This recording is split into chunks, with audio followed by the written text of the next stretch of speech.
एक खूबसूरत महल बनाया जाए। बनाने वाले ने बेहतरीन तरीके से उस महल को सजा दिया, नक्शो निगार कर दिया,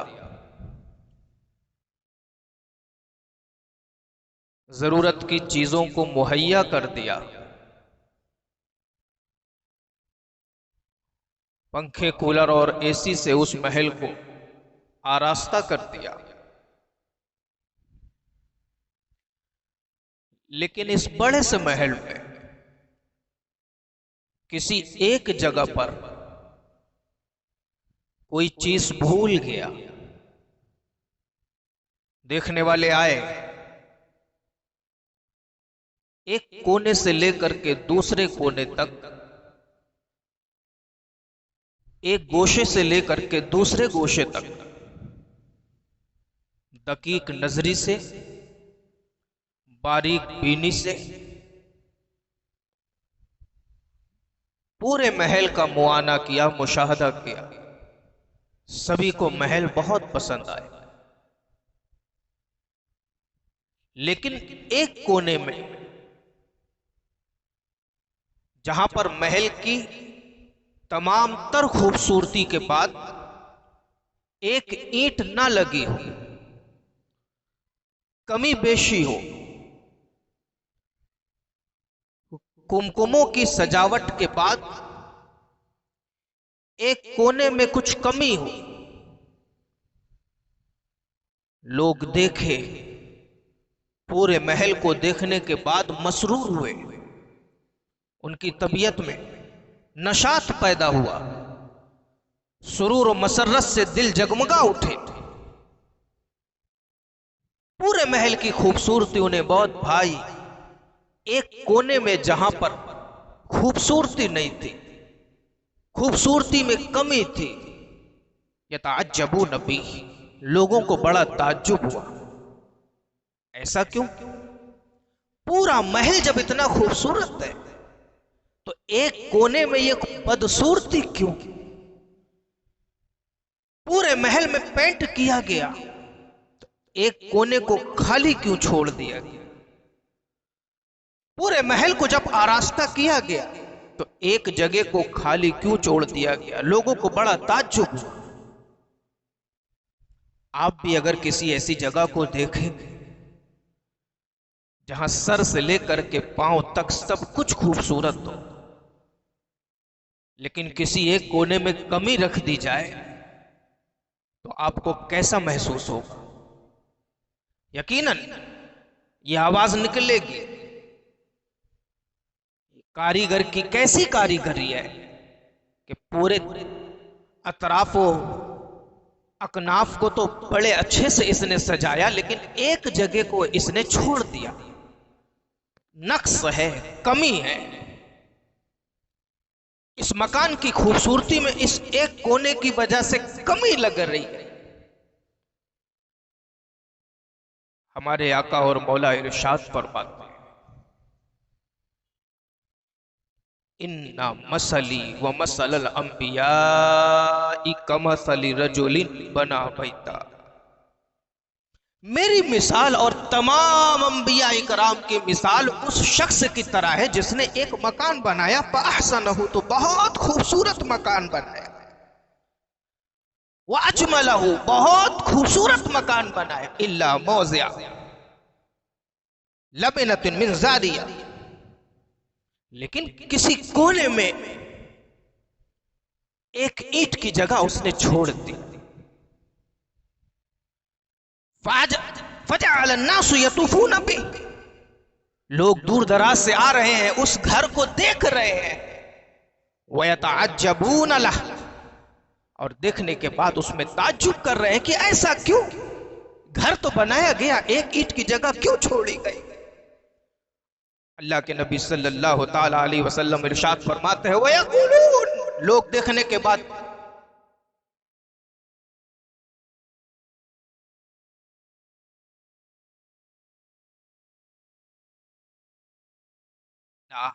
वो छोटी हुई जो जगह है, उस ईंट की भरपाई करने के लिए अल्लाह ने मुझे इस दुनिया में भेजा है। मतलब तमाम अंबिया इकराम तशरीफ लाए, दुनिया की इमारत का नक्शा मुकम्मल ना हुआ। आदम की आदमियत को दुनिया ने देखा, इमारत पूरी ना हुई। नूह की शुजाअत को दुनिया ने देखा, इमारत पूरी ना हुई। इब्राहिम की खुल्लत को दुनिया ने देखा, इमारत पूरी ना हुई। इस्माइल के ज़बो इसार को दुनिया ने देखा, इमारत पूरी ना हुई। याकूब की मोहब्बत को दुनिया ने देखा, इमारत पूरी ना हुई। यूसुफ के जमाल को दुनिया ने देखा, इमारत पूरी ना हुई।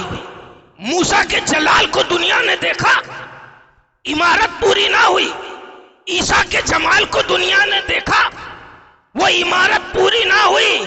अल्लाह के रसूल ने इरशाद फरमाया, उस इमारत की तकमील के लिए जो एक ईंट की जगह छूटी थी, अल्लाह ने मुझे उस ईंट के तौर पर उस इमारत को मुकम्मल करने के लिए दुनिया में भेजा। तो समझ में आया, तमाम अंबिया इकराम तशरीफ लाए, वो इमारत मुकम्मल ना हुई, लेकिन रसूलुल्लाह तशरीफ लाए तो दुनिया की इमारत मुकम्मल हो गई। बरेली के इमाम इसी जगह पर कैफो मस्ती और सुरूर में झूम कर इरशाद फरमाते हैं, मुल्क के कोनैन में अंबिया ताजदार, ताजदारों का आका हमारा नबी। मुल्क के कोनैन में अंबिया ताजदार, ताजदारों का आका हमारा नबी। जिस हदीस पाक की मैंने तिलावत, अल्लाह तबारक व तआला के पैगंबर इरशाद फरमाते, कुल्लु मौलूदिन यूलदु अलल फितरा, हर पैदा होने वाला बच्चा फितरत इस्लाम पर पैदा होता है। दुनिया में कहीं भी पैदा हो, किसी जगह भी पैदा हो, किसी घर में पैदा हो, किसी इलाके में पैदा हो, यूलदु अलल फितरतिल इस्लाम, फितरत इस्लाम पर पैदा होता है, इस्लाम की फितरत लेकर के पैदा होता है। हाँ, फअबावाहु युहव्विदानिही व युनस्सिरानिही औ युमज्जिसानिही, उसके माँ बाप हैं जो उसे नसरानी बना देते, उसके माँ बाप है जो उसे यहूदी बना देते, उसके माँ बाप है जो उसे मजूसी बना देते। बच्चा पैदा होता है हमारे घर में, तरबियत अगर यहूदियों की मिली तो माँ बाप ने बच्चे को यहूदी बना दिया। बच्चा पैदा हुआ हमारे घर में, तरबियत अगर ईसाइयों की मिली तो माँ बाप ने ईसाई बना दिया। बच्चा पैदा होता है हमारे घर में, कुफ्र और शिर्क का अगर दिलदादा बनाया तो बच्चा दिलदादा बन करके काफिर और मुशरिक होता है, माँ बाप ने उसे काफिर और मुशरिक बना दिया। आखिर ईमान कैसे बचाया जाए और ईमान बचाने का फायदा क्या? एक मुसलमान के ईमान बचाने में कितना फायदा है? आम मुसलमान के ईमान बचाने में, अपने बच्चों का ईमान बचाने में कितना फायदा है? अपने बच्चों की सही नशोनुमा करने में कितना फायदा है? अपने बच्चों की सही परवरिश करने में कितना फायदा है? हजरत आयशा सिद्दीका रज़ी अल्लाह ताला अन्हा इरशाद फरमाती, एक औरत आई जब अल्लाह के रसूल घर में तशरीफ नहीं रखते थे, लहा इब्नतान, उसके साथ उसकी 2 बेटियां थी, छोटी छोटी। तसल, भूखी औरत थी, कुछ मांगने आई थी, प्यासी औरत थी, पानी का तकाजा करने आई थी।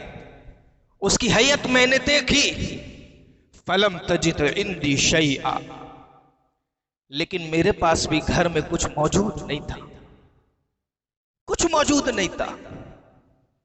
गैर तमरा, सिवाय खजूर के। फातैतुहा इय्याह, मैंने उस खजूर को उस औरत को दे दिया। चेहरे से भूखी लग रही थी, प्यासी लग रही थी, मलहूफुल हाल लग रही थी, मखजूना लग रही थी, गमजदा लग रही थी। उस औरत ने खजूर का एक दाना लिया, फकसमतहा बैन इब्नतैन, खुद नहीं खाया, उस खजूर के एक दाने को दो टुकड़ा किया, एक इस बेटी को दे दिया, एक इस बेटी को दे दिया। वलम ताकुल मिनहा शैआ, और खुद उस खजूर से कुछ भी नहीं खाया।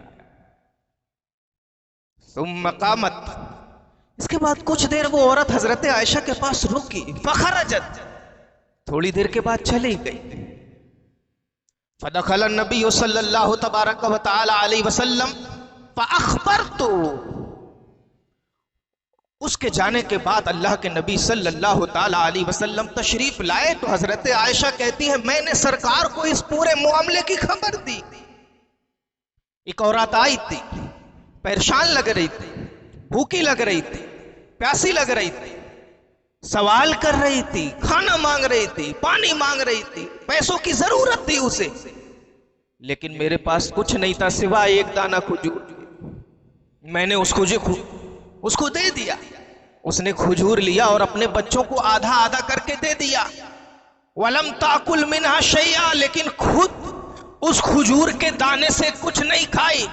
अल्लाह के नबी सल्लल्लाहु ताला अलैहि वसल्लम ने जब सुना तो इरशाद फरमाया मनी तो लिया मिनहा दिल बनाते बिशैइन, जो भी मां बाप अपने बच्चों को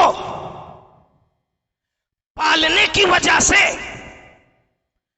छोटी से छोटी तकलीफ उठाते हैं, अपने मुंह का निवाला उसके मुंह में डालते हैं, खुद प्यास की शिद्दत को बर्दाश्त करके उसे पानी पिलाते हैं। कुन्न लहू सितरम मिनन नार, तो ये बच्चे बड़े होकर के अपने माँ बाप के लिए जहन्नम से आड़ बन जाते हैं। छोटी छोटी बच्चियां लेकर के वो आई, उस औरत ने खजूर का एक दाना लिया, आधा इसे दिया, आधा उसे दिया, खुद कुछ नहीं खाया। तो अल्लाह के रसूल ने इरशाद फरमाया मेरे उम्मतियों सुनो, जो मां या जो बाप अपने बच्चों के मुंह में अपना निवाला डालकर उनकी भूख को मिटा दे, अल्लाह उस मां या उस बाप के लिए उस बच्चे को जहन्नम से आड़ बना देता है। तो गदाए पंजतने पाक को यहीं पर रुक करके कहने दो कि जब कोई मां अपने मुंह का निवाला अपने बच्चों के मुंह में डालकर पेट भर दे तो ये बच्चे जहन्नम से उस मां के लिए आड़ बन जाते हैं। और जो मां अपने बच्चों को ईमान का प्याला पिला दे तो ये बच्चे उस मां के लिए जन्नत की जमानत बन जाते हैं। अल्लाह के रसूल इरशाद फरमाते हैं एक खजूर का दो टुकड़ा करके अगर उसने अपने एक एक बच्चे को दिया तो उसकी ये क्या किया, और जो अपने बच्चों का ईमान बचाए उसका मर्तबा क्या होगा। हम रोज काम करते हैं और हमारे हर काम में कुछ ना कुछ हिकमत होती है, और हर काम में कहीं ना कहीं सवाब छुपा रहता है, कहीं ना कहीं गुनाह छुपा रहता है। सब कुछ हमारी नियत पर डिपेंड करता है। सरकार कायनात सल्लल्लाहु ताला अलैहि वसल्लम इरशाद फरमाते लोगों तबस्सुमो का फी वजह अखी का लका सदाका, अपने भाई के चेहरे को देख करके मुस्कुरा दो, तुम्हारे लिए इसमें भी सदके का सवाब है। व अमरुका बिल मारूफ व नहयुका अनिल मुनकर लका सदाका, बुराई करने वाले को देखो बुराई से रोक दे और किसी को भलाई का हुक्म दे दो तुम्हारे लिए इसमें भी नेकी है, इसमें भी सदका। व इरशादुका रजुल फी अर्दि दलाल लका सदका। कोई शख्स किसी जगह पर भटक जाए उसको रास्ता बता तो लका सदका, तुम्हारे लिए ये भी सदका है, ये भी नेकी है, ये भी सवाब का काम। व बसरुका लिर्रजुल रदियल बसरी लका सदका। जिस शख्स की आंख ना हो उसकी आंख बंद करके उसका काम कर दो, ये तुम्हारे लिए सदका है। यानी अंधे को देखो तो उंगली पकड़कर उसको रास्ता दिखा दो, ये भी तुम्हारे लिए सदका। व इमाततुल अज़ा वश्शौकति वल अज़्मी अन तरीक लका सदका। रास्ता चल रहे हो, रास्ते से हड्डियां हटा दो, किसी के पैर में लगेगी तो तकलीफ होगी, तुम्हारे लिए सदका है। रास्ता चल रहे हो, रास्ते से कांटों को हटा दो, तुम्हारे लिए सदका है। व इफ़रागु कफी मिन दल्वी कफी दल्वी अखीका लका सदका। हमारे यहाँ तो नलों पे झगड़ा होता है, पहले मैं भरूंगा, पहले मैं भरूंगा, और इस झटके में झगड़े में पेश पेश औरतें होती हैं, क्योंकि पानी भरने की जिम्मेदारी 99% घरों में औरतों की ही होती है। तो पहले मैं भरूंगा, पहले मैं भरूंगा, इसको गी गी कर ले, पहले मैं भरूंगी, वो बोलेगी पहले मैं भरूंगी। अल्लाह के नबी सल्लल्लाहु तआला अलैहि वसल्लम इरशाद फरमाते हैं, वही तराहु का मिन दल्वी का फी दल्वी अखीका लका सदका। अपने डोल से अपने भाई के डोल में पानी डाल दे, तेरे लिए सदका है। इतनी बातें इरशाद फरमा दी आकाए कायनात ने। नेकी का हुक्म दे दे, तेरे लिए सदका है। बुराई से रोक दे, तेरे लिए सदका है। अंधे को पकड़ करके रास्ते तक पहुंचा दे, तेरे लिए सदका है। जो गुम गया हो, मंजिल से भटक गया हो, मंजिल तक पहुंचा दे, तेरे लिए सदका है। रास्ते से कांटों को हटा दे, तेरे लिए सदका है। रास्तों से हड्डियों को हटा दे, तेरे लिए सदका है। अपने डोल से अपने भाई के डोल में पानी भर दे, तेरे लिए सदका है। अपने भाई को देख करके मुस्कुरा दे, खंदा पेशानी कर दे, तेरे लिए सदका है। इतना सदका। फिर सदके से फायदा क्या है? सदका है, सदका है, सदका है, सदका है, सदका है, सदका है, सदका है, पता है सदका है। सदके से फायदा क्या है? क्या फायदा है सदके से? अल्लाह के रसूल सल्लल्लाहु तआला अलैहि वसल्लम इरशाद फरमाते हैं, इन्ना सदक़ता लतुत्फ़िउ ग़ज़ब रब व तदफ़उ अन मैततिल सू।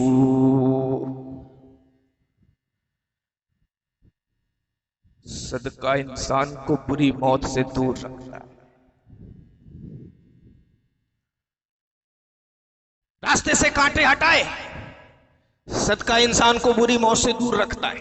किसी के चेहरे को देख करके मुस्कुराए, सदका इंसान को बुरी मौत से दूर रखता है। अपने डोल से भाई के डोल में पानी भरे, सदका इंसान को बुरी मौत से दूर रखता है। किसी के मुंह में लुकमा डाल दिए, सदका इंसान को बुरी मौत से दूर रखता है। नतीजा निकल करके ये आया, किसी के चेहरे को देख करके हम मुस्कुराए, हम बुरी मौत से दूर रहेंगे। हम किसी पर सदका किए, बुरी मौत से दूर रहेंगे। अपने भाई के डोल में अपने डोल से पानी डाल दिए, बुरी मौत से दूर रहेंगे। रास्ते से हड्डियों को हटाए, बुरी मौत से दूर रहेंगे। और बुरी मौत कहते किसको है? यानी सदका करने वाला कुफ्र पर मरने से बाज रहेगा, सदका करने वाला शिर्क की मौत से बाज रहेगा, सदका करने वाला हराम मौत नहीं पाएगा, सदका करने वाला शिर्क की मौत नहीं पाएगा, सदका करने वाला दरिंदों की चीर फाड़ से महफूज रहेगा, सदका करने वाला आगाहानी आफत से महफूज रहेगा। सदका करने वाला अगर मरेगा तो अल्लाह की रजा में मरेगा, जिएगा तो अल्लाह की रजा में जिएगा।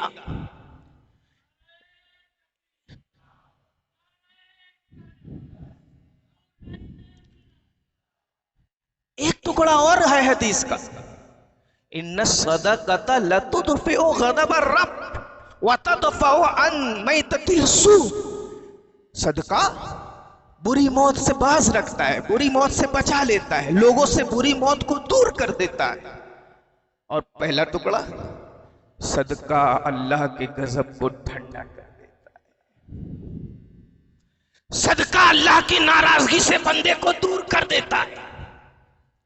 सदका देने वाला अल्लाह के कहरो गजब से महफूज हो जाता है।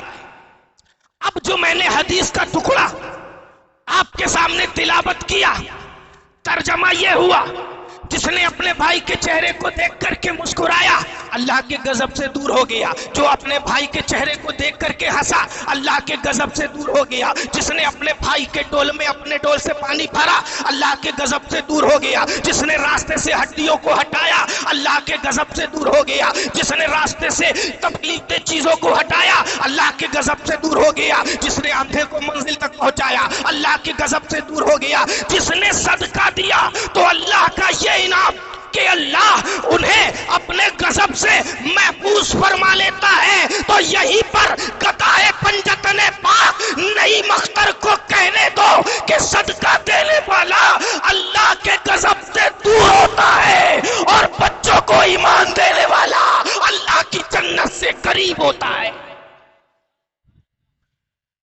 सदका दे करके अल्लाह के गजब से दूर हो तो बच्चों को ईमान दे करके अल्लाह की जन्नत से करीब हो जाओ। यह है सदका। अल्लाह के रसूल इरशाद फरमाते हैं, हर पैदा होने वाला इस्लाम की फितरत पे पैदा होता है। हाँ, उसके माँ बाप उसे काफिर बना देते हैं, उसके माँ बाप उसे नसरानी बना देते हैं, उसके माँ बाप उसे ईसाई और यहूदी बना देते हैं। इसलिए लोगों अपने बच्चों की तालीम और तरबियत का ख्याल करो। अल्लामा इमाम जलालुद्दीन सयूती रहमतुल्लाहि ताला अलैह अद्दुरुल मंसूर मशहूर और मारूफ किताब में एक वाकया नकल करते हैं। क्या है वो वाकया? याद रखिए, कुरान करीम में इरशाद हुआ, वमन यर्तदिद मिनकुम अन दीनिही फयमुत वहुव काफिर फउलाइका हबितत अमालुहुम फिद दुनिया वल आखिरह।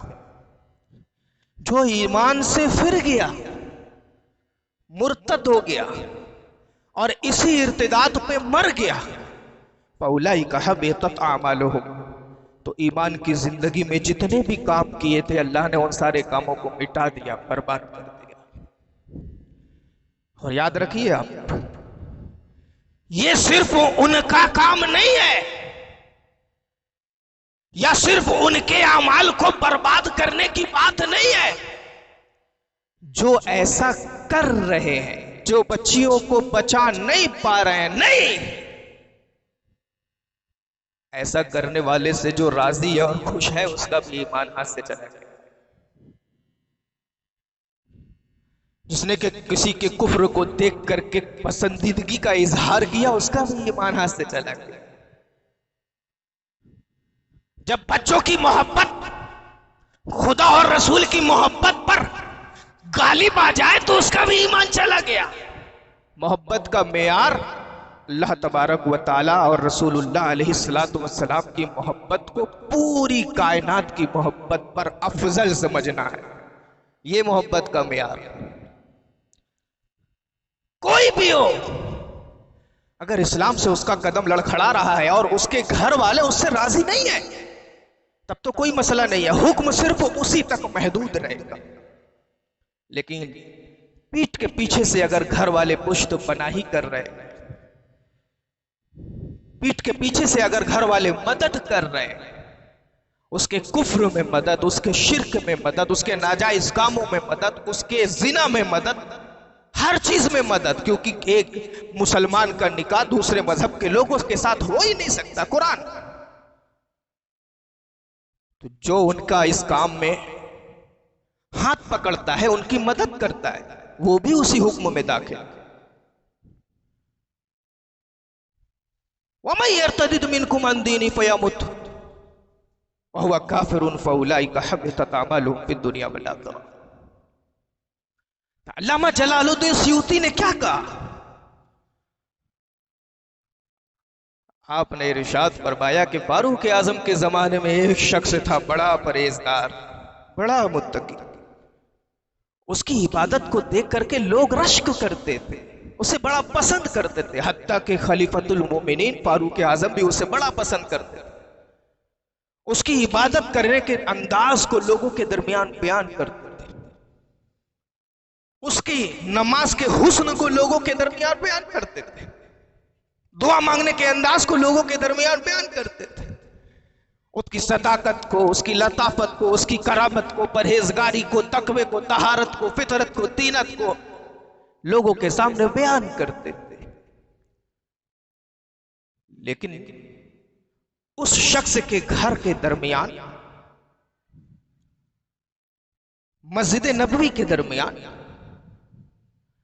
जब वो शख्स अपने घर से मस्जिद नबवी के लिए आता था तो बीच रास्ते में एक औरत का मकान पड़ता था। अब वो औरत उस मर्द को बड़ा पसंद करती थी, हमेशा उसको लुभाती रहती थी। जब भी वो उस रास्ते से गुजरे वो उसके इंतजार में बैठी रहती थी कि अभी यहां से वो शख्स गुजरेगा और मैं उस पर अपने हुस्न जमाल का डोरा डालने की कोशिश करूंगा। रोज निकलता आता चला जाता, रोज निकलता आता चला जाता, रोज निकलता आता चला जाता। कभी भी उस मर्द ने उस औरत की तरफ निगाह उठा करके नहीं देखा। कुछ दिनों तक यूं ही चलता रहा। एक दिन उस मर्द ने सोचा, क्यों ना आज निगाह उठा करके सिर्फ देख लिया जाए। उसके घर का इरादा नहीं करूंगा, उसके घर जाऊंगा नहीं। यहां पर रोक करके मैं एक बात कहूंगा आपसे, सबके घर में बेटियां हैं, सबके घर में बच्चे हैं। अबू बाबा, जो बाप ये समझता है कि अभी तो 13 साल की है, अभी तो 14 साल की है, अभी तो 12 साल की है, 15 साल की है, अभी तो टी शर्ट पहना के घुमवा सकते हैं, अभी तो जीन्स पहना के घुमवा सकते हैं। अच्छा, बाहर निकलने के वक्त बेटा पर्दा कर लेना, घर में जैसा चाहो रहो। उस शख्स ने भी यही सोचा था। वक्त गुजरता गया, घर से मस्जिद नबवी, मस्जिद नबवी से घर, निगाह उठा के देखा नहीं। और जब देखा तो इस इरादे से देखा कि सिर्फ देखूंगा, उसके करीब नहीं होऊंगा। देखूंगा, उसके करीब नहीं होगा। समझ में आया कुछ?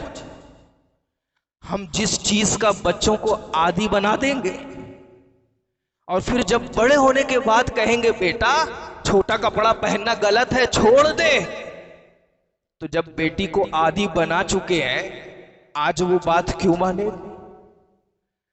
बचपन से हमने उसकी दिल की बात सुनी, जीन्स कहा जीन्स पहना दिया, टी शर्ट कहा टी शर्ट दिला दिया, बाल कटाने को कहा बाल कटा दिया, लड़कों के कपड़े पहनने को कहे लड़कों का कपड़ा दिला दिया, लड़कों की तरह बाल रखने को कहे लड़कों की तरह बाल को रख दिया, जिस तरह कहा उस तरह जिंदगी गुजारने का मौका दिया।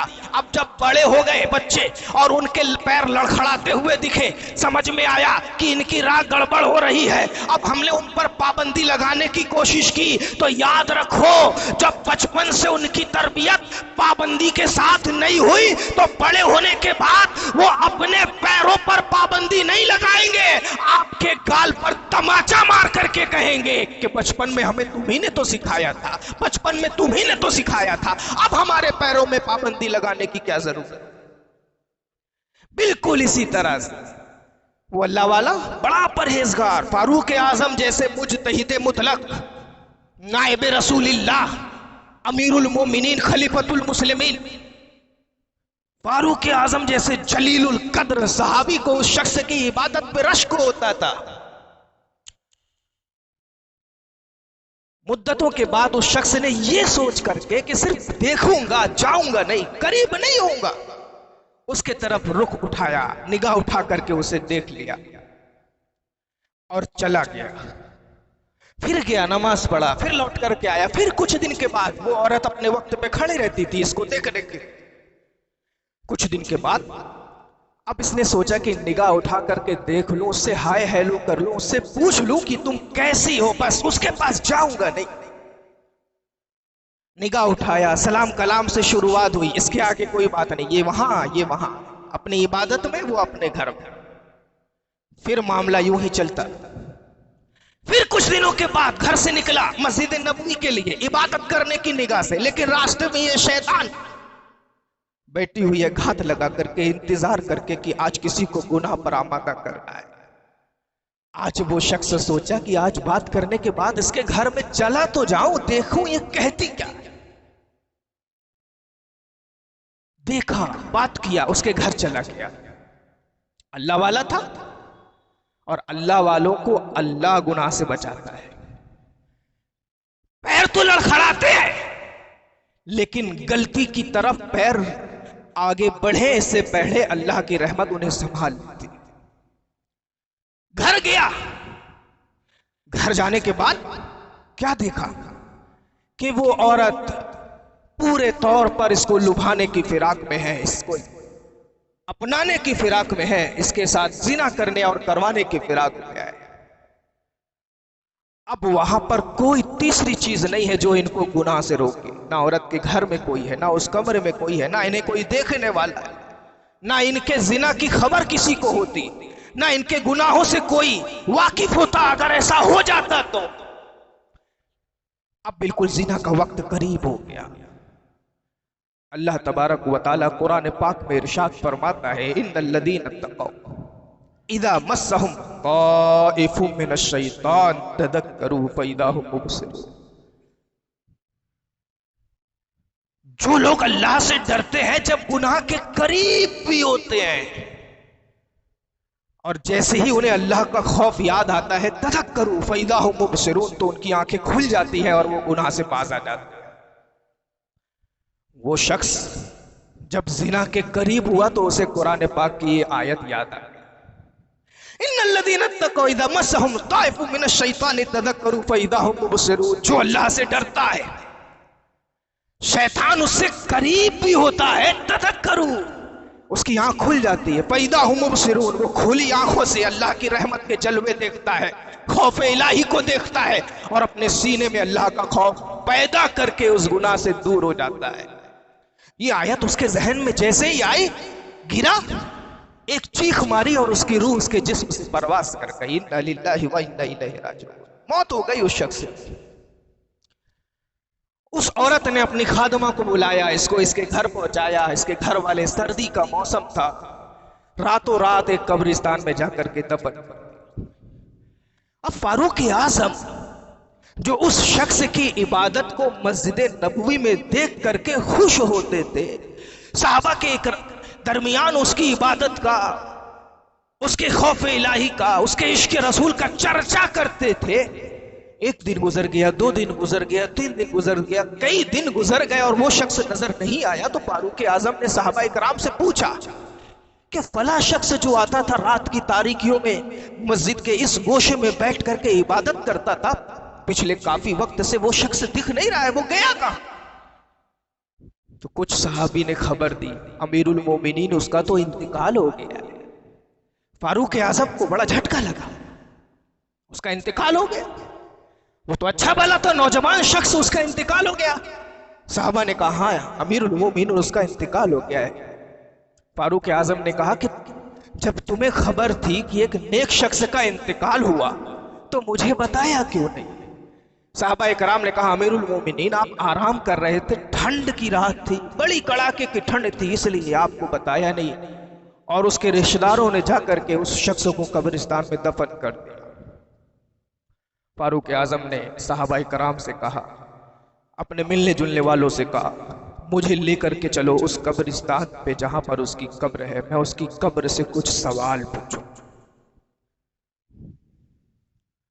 रात की तारीकियों में ये सारे लोग फारूक आज़म को लेकर के उस कब्रिस्तान पे पहुंचते हैं जहां उस अल्लाह वाले की कब्र होती है। याद रखिएगा आप, अल्लाह तबारक व तआला कुरान करीम में क्या इरशाद फरमाता है सूरतुर रहमान, वलिमन खाफ मकाम रब्बिही जन्नतान।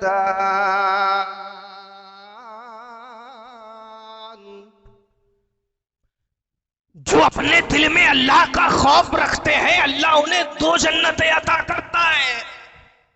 वलिमन खाफ मकाम रब्बिही जन्नतान, जो रब के हुजूर खड़े होकर के हिसाब और किताब देने से डरते हैं अल्लाह उन्हें 2 जन्नतें अता करता है। रात की तारीकियों में फारूक आजम उस कब्रिस्तान में पहुंचे, उस शख्स के मजार के पास खड़े हुए। साहबा इकराम का एक गिरोह भी आपके साथ मौजूद है। कब्र के सामने खड़े होकर के नाइब रसूल खलीफतुल मुस्लिमीन अमीरुल मुजाहिदीन अमीरुल मोमिनीन सैयदना उमर इब्नुल खत्ताब फारूक आजम रदी अल्लाह तबारक व तआला अन्हु, जिनके मंशा के मुताबिक अल्लाह तबारक व तआला ने पर्दे की आयत को नाजिल फरमाया, जिनके मंशा के मुताबिक अल्लाह तबारक व तआला ने कुरान करीम में आयतों को नाजिल फरमाया, जो रसूल पाक को मशवरा देते, इधर मशवरा खत्म नहीं होता, उधर सिदरतुल मुंतहा की बुलबुल जिब्रील अमीन आकर के सरकार की बारगाह में उसी मशवरे को अल्लाह तबारक व तआला की तरफ से वही इलाही बना करके सरकार की बारगाह में हाजिर होते और सरकार की खिदमत में अर्ज करते, या रसूल अल्लाह, जो मशवरा उमर आपको देते हैं अल्लाह की बारगाह में भी वही कबूल है और अल्लाह उसी चीज का हुक्म अपने बंदों को देता है, कुरान करीम में देता है। वो फारूक आजम कब्रिस्तान पहुंचते हैं, कब्र के सामने खड़े होते हैं और उस मुर्दे से कहते हैं, ऐ शख्स, मुझे पता चला तू घर से मस्जिद आता था, मस्जिद से घर जाता था, घर से मस्जिद आता था, मस्जिद से घर जाता था। रास्ते में एक औरत तुझे गुनाह पर आमादा करने का काम करती थी, लेकिन तू आमादा नहीं होता था। बिलफर्ज तू आमादा हुआ, उसके घर गया, लेकिन जब जिना के करीब हुआ तो मुझे पता चला कि तेरे ख्याल में, ज़हनो फिक्र में अल्लाह के कुरान की ये आयत आई, इन्नल्लज़ीना तक़ौ इज़ा मस्सहुम ताइफुम मिनश्शैतानि तज़क्करू फ़इज़ा हुम मुबसिरून। जो अल्लाह की बारगाह में खड़े होने से डरते हैं और गुनाह के करीब होता है कोई ऐसा शख्स, जैसे ही उसे याद आता है कि वो गुनाह के करीब हो रहा है उसकी आंखें खुल जाती है, वो गुनाहों से बाज आ जाता है। यह आयत पढ़ने के बाद फारूक आजम ने इरशाद फरमाया, ऐ शख्स, मैंने तो ये भी सुना है और कुरान करीम में ये भी पढ़ा है, वलिमन खाफा मकाम रब्बिही जन्नतान, कि जो अल्लाह से डरता है, जो अल्लाह के हुजूर खड़े होकर के हिसाब किताब देने से घबराता है, जिसके दिल में अल्लाह का खौफ है, जो गुनाह के करीब होता है लेकिन अल्लाह के डर की वजह से गुनाह से अपने पैरों को पीछा कर लेता है, मकाम रब्बी जन्नतान, तो अल्लाह उसे 2 जन्नतें अता करता है।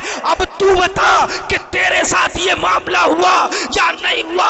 अल्लामा जलालुद्दीन सूती दुर्र मंसूर में इरशाद फरमाते हैं कि जैसे ही फारूक आजम ने ये कहा, लोग मौजूद थे, लोगों ने देखा कब्र शक होती है, कब्र बीच से फटती है और मुर्दे की आवाज आती है, लक़द आतानी मा रब्बी, अल्लाह ने मुझे वो 2 जन्नतें अता कर दी है।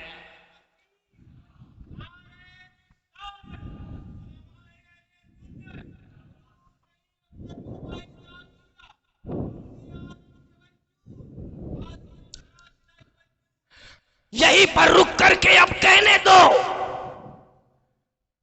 गुनाह से बचना। हर गुनाहगार अगर ईमान वाला है तो जन्नत में जाएगा। जिना करने वाला अगर ईमान पर मरा तो जिना की सजा भुगतने के बाद जन्नत में जाएगा। चोरी करने वाला अगर ईमान पर मरा तो चोरी की सजा भुगतने के बाद जन्नत में जाएगा। डाकाजनी करने वाला अगर ईमान पर मरा तो सजा भुगतने के बाद जन्नत में जाएगा। झूठ बोलने वाला ईमान पर मरा तो सजा भुगतने के बाद जन्नत में जाएगा। चुगली करने वाला ईमान पे मरा तो सजा भुगतने के बाद जन्नत में जाएगा। किसी को मारने वाला ईमान पे मरा तो सजा भुगतने के बाद जन्नत में जाएगा। किसी को गाली देने वाला ईमान पे मरा तो सजा भुगतने के बाद जन्नत में जाएगा। किसी को देखने वाला ईमान पे मरा तो सजा भुगतने के बाद जन्नत में जाएगा। किसी को मारने वाला ईमान पे मरा तो सजा भुगतने के बाद जन्नत में जाएगा। ईमान पे मरा तो सजा भुगतने के बाद जन्नत में जाएगा। वो शख्स साहिब ईमान थे, सिर्फ गुनाह के करीब हुए तो अल्लाह तबारक व तआला ने गुनाह से बचने की वजह से उन्हें 2 जन्नतें अता कर दी। जबकि कोई गुनाह कर ले लेकिन ईमान पे मरे तो भी अपने गुनाहों की सजा भुगतने के बाद वो जन्नत में जाता है। अब यहां से एक बात समझ में आती है कि गुनाह से बचने वाला अगर अल्लाह के खौफ से गुनाह से बचे तो अल्लाह उसे 2-2 जन्नतें अता करता है।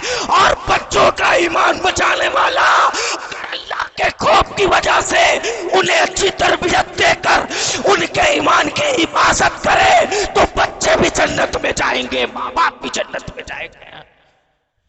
ईमान की हिफाजत अहमुल फराइज से, सबसे अहम फर्ज।